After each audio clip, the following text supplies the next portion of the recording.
سلام و عرض ادب خدمت دوستان و همراهان عزیز شرکت خانه آب آبیژه.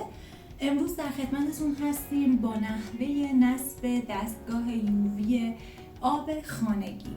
همونطور که تو ویدیو قبلی توضیح دادم، دستگاه های یووی تمامی اجزاش یکسان هستش، در صورتی که اطلاعی از اجزای تشکیل دهنده دستگاه یووی ندارید میتونید به اون ویدیو مراجعه کنید و اون رو مشاهده بفرمایید و توی اون ویدیو من تمامی اجزای تشکیل دهنده دستگاه یووی رو به صورت کامل توضیح دادم و نکاتی هم گفته شده که میتونید به اون ویدیو مراجعه کنید و اون رو مشاهده کنید.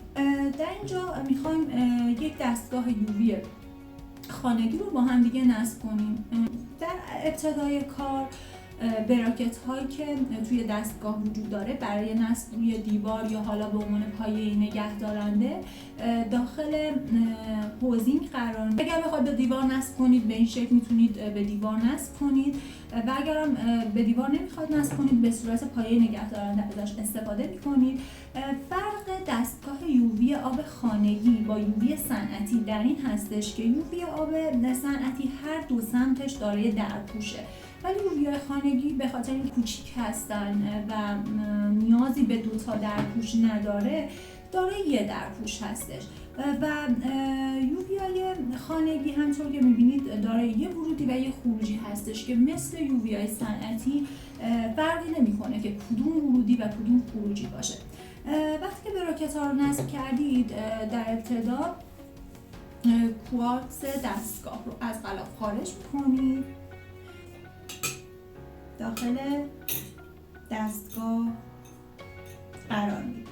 وقتی که کوارتز رو داخل دستگاه قرار دادید واشر دستگاه رو کوارتز به این شکل نصب میکنید. درپوش هوزینگ رو سر جای خودش سفت میکنید. توی این مرحله وقت این رسیده که لامپ دستگاه رو جایگذاری کنید. همونطور که میبینید لامپ دستگاه یک سمتش ساده هستش و سمت دیگرش دارای 4 تا پین هستش که این از سمتی که ساده هستش باید داخل دستگاه قرار بگیره. از این سمت داخل دستگاه جایگذاریش میکنید و توی مرحله آخر آداپتور دستگاه رو به این 4 تا پین متصل کنید و لامپ رو داخل هوزینگ قرار میدیم. مرحله آخر این هستش که درپوش آداپتور رو به آرومی وارد هوزینگ میکنید و دستگاه شما آماده استفاده هستش. زمانی که به برق متصلش کنید چراغ روی آداپتور روشن میشه و به رنگ سبز در میاد و در صورت داشتن هر گونه سوال میتونید با کارشناسان فروش شرکت خانه آب آبیژه تماس گرفت فرمایید. ممنون که تا انتهای این ویدیو با ما همراه بودید.